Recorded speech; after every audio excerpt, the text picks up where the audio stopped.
Hey guys, so today is the day I've been looking forward to for a very long time. Ever since I bought this rifle, I've been wanting to do a review on it and show you why it puts a smile on my face every single time I get to shoot it.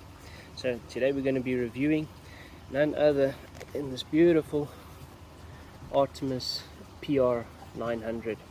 So we're going to be looking at different features of the gun. Going to be doing an accuracy test and just going to explain to you why I think this is one of the best PCPs that you can buy to start off in your journey of PCPs, why I bought this rifle versus some other ones that was on the market. So yeah, let's get into it. Let's start off by having a walk around. Let's see all the different features of the gun and what you can expect when you buy this rifle. Alright, so first and foremost, this one is a PCP, so obviously it's working with air, and this model is a .22 and it's known as the PR900W. Alright, so this is Artemis. You also get Diana Stormrider, which is very similar to this. You also get the SMK PR900, which I believe is available in Europe. So some places Artemis, some places Diana, some places SMK. If we look first, we've got this wonderful stock wooden, I believe it's made of European beech. Has nice checkering here at the back and nice checkering here in front. The checkering is not too hard on your hands, nice and soft, but does give you an extra bit of grip, so definitely very nice to have. We look at the back of this rifle. We've got a Monte Carlo stock here at the back. It is actually made for right-handers, but if you're a left-hand shooter, it's still nice and round. It's not going to bother you very much at all. Then we go a little bit forward. We've got the trigger, so we've got nice safety on here. Definitely nice click, and the safety is definitely something that is very nice on this rifle. So what's also nice is when you're shouldering the gun and you take it out of safety, it's in reach of your finger, so you put it on safety, other side, so definitely very nice safety. Then we've got the trigger. The trigger is a single stage trigger. It does have a little bit of creep on the trigger. If I can just show you. So let me just show you this trigger. So there I can feel I'm against the sear now, so it should break immediately. Yet you see it does have a little bit of creep there on the trigger. So not really a big problem, something that can be fixed, but the while I've been shooting it, I've already got used to that trigger, so definitely not a big issue there. I do prefer the Artemis CP2 trigger to this one, but I'm starting to get used to this one, so definitely if you shoot it a bit more, you'll get happy with that. Then next we've got the bolt action here. So this bolt action is quite a bit more sturdy than the one that you get on the CO2 version of this rifle. The CO2 version, obviously the CR600, that one has a little bit of a smaller bolt action here, so this one definitely a bit more sturdy, and probably also due to the fact that there's definitely a bigger hammer spring in here. So I've got the single shot tray on here at the moment. It does also come with the 7-shot magazine in .22 and a 9-shot magazine in .177. So I've just got a budget scope here on the top, nothing too fancy, but it's going to definitely help us when we're shooting today. So if we look a little bit forward, we've got our barrel. This barrel is 450 millimeters, and we've got a barrel band here in front. It comes standard with the open sight, so here at the back you're going to have your rear sight, and then if you go in the front of the barrel, you've got your front sight here, It does come with the silencer, and definitely you want to keep the silencer on. It is really loud without the silencer, so definitely keep that in mind. The silencer is very effective, so definitely worth having that on there. Alright, and the barrel is already threaded, so that's also a big advantage. If we look down the bottom of the barrel, you can see we've got our air reservoir down the bottom, or air tank. This specific tank is actually 100 cc. In the past I thought it was a 160, not sure why, but yeah, this is a 100 cc tank. And if you look on the front here, you can see there's the maximum pressure, so 20 MPa or 200 bar. And if you look down the bottom here, you'll see the gauge, and that also is indicated very nicely. We've got yellow, green is where we want to be, and then we've got the red for a little bit too much pressure. So we want to always be just below that red, and then a little bit above the yellow as well. But I'm going to discuss that a little bit further when we get into the actual shooting of this rifle. So first impressions, just by looking at the rifle, I absolutely love it. It looks beautiful. It feels nice when you shoulder it. So I have been doing a little bit of hunting and target work with this, and definitely you could handle this rifle all day.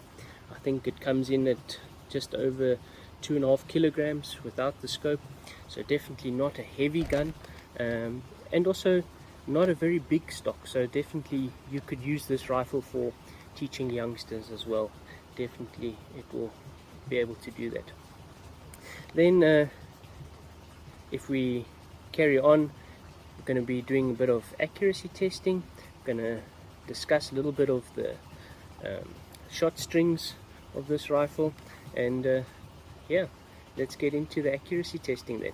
We're going to be shooting today at 30 meters, so nice distance for a PCP. We're going to take 5 shots using the single shot tray. If you want to see why I prefer the single shot tray to the magazine, I'll leave a link to the video here on the top here, so definitely go have a look at that video as well. And let's get shooting. I'm going to put you out on the target, 30 meters, 5 shots. Let's see how it goes. Alright, so got the target set out there, 30 meters. Going to be using these Gamma Pro Magnums. So far I found that this rifle seems to like the 15 grainers, so I've ordered some 13 grains as well, and let's see if we up the speed on those a bit, if we get a better performance out of the pellets. So this gun is unregulated, so because it's unregulated, that means that on your shot curve, you've got kind of a curve like this, so your shot starts a bit slow, picks up, and then it starts to drop again. So the first couple of shots is always going to be a little bit slower and lower. So what we want to do, we want to make sure that those first couple of shots is out the way before we do actual accuracy testing. So just something to keep in mind when you're deciding what rifle you'd like to buy as well, regulated versus unregulated. So I'm going to first take 4 shots. That seems like this one has got about 4 shots that's a little bit below the curve, so I want to get rid of those first, and thereafter we'll take 5 shots on the center top. Alright, so definitely unregulated shots, we've seen those are a little bit low. Now we're going to be moving across to those that's the shot curve is starting to flatten out a bit. So also something we need to remember, these are budget pellets, these are not very expensive pellets, so we can expect a little bit of inconsistencies there as well. But I think we're going to get a pretty tight group here.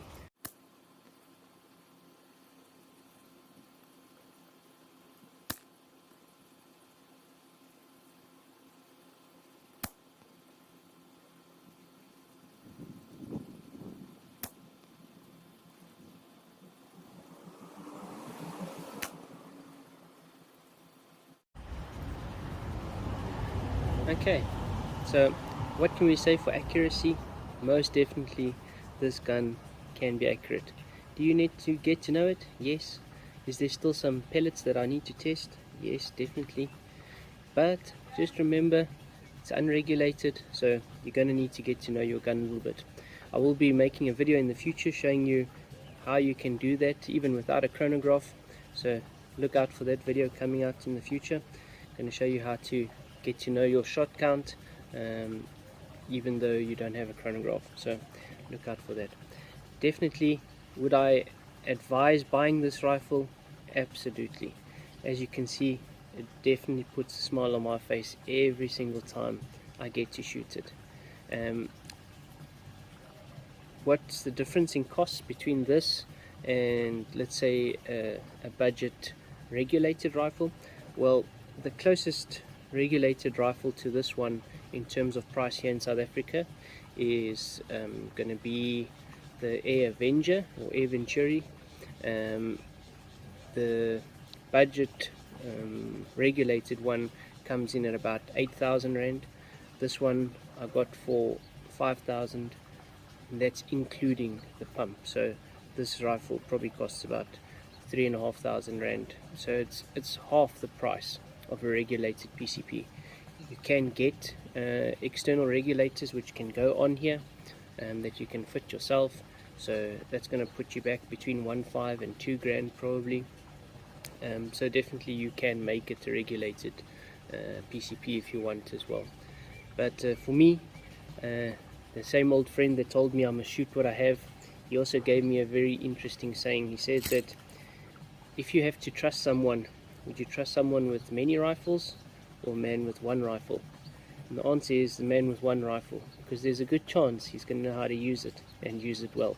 So definitely, if I were you, get to know your rifle. If you know your rifle, you're not going to have any issues whether it's regulated or unregulated. You're going to know it like the back of your hand. So definitely get to know this baby and you will be happy for sure. What else is there that I'd like to share about this? The other nice thing about this rifle, I've been shooting a little bit with my youngsters as well, and even for them this is a nice size. It's comfortable. My youngsters are not very old. The one is 7, the one is 9, so definitely this can be used for younger people getting into air rifles as well. Do I expect to get accuracy out to say 60 or 70 meters? Eventually, yes, once I really get the rifle dialed in, and once I've found the pellet that this rifle absolutely loves, yes, definitely you will be able to go out to greater distances, probably up to about 60 meters. For now I'm sticking to 30 meters, and as you could see, there was 4 shots in that group which were basically touching each other. So it is definitely possible, and 30 meters is a fair distance. You can do a lot of pest control and hunting out to 30 meters, definitely. Is this gun fun? Yes. Would I recommend it as a budget PCP? Most definitely.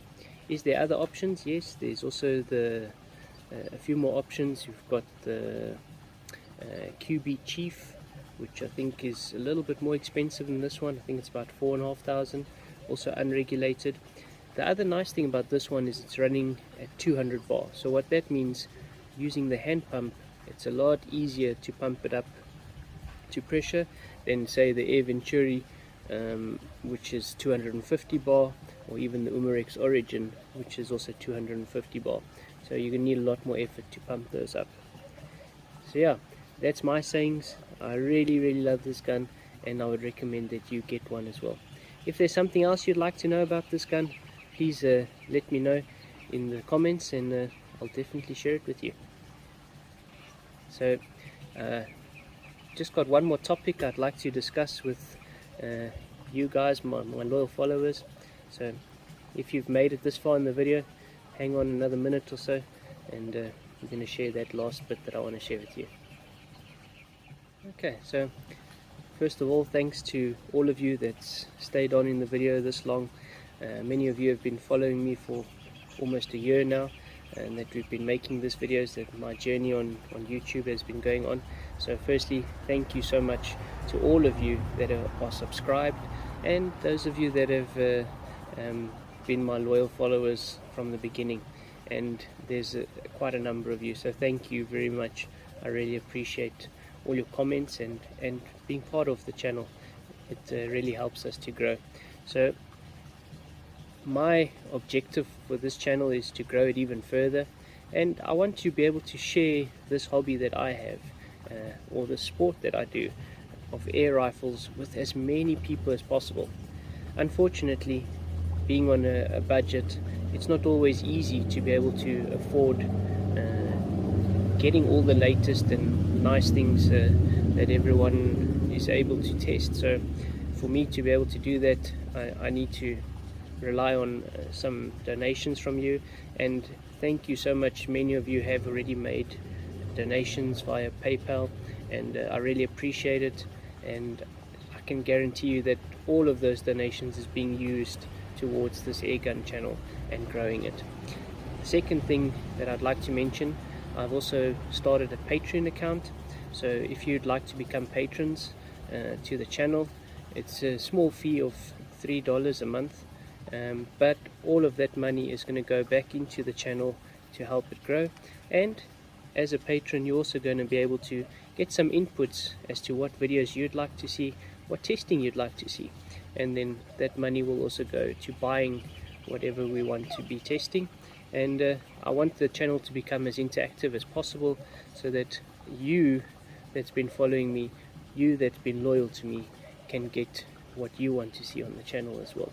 So if I'll leave a link to that below as well if you'd like to join that. If you feel that you don't want to pay for videos, by all means don't go anywhere. I still appreciate you joining my channel, and at the end of the day, I appreciate everyone that's participating on the channel, and I really want to do this for as long as I can and be able to share the sport with as many people as possible. So thanks again to each and every one of you. If you haven't subscribed yet, please subscribe and hit the thumbs up button, and like the video as well. Until next time, see you guys. Cheers.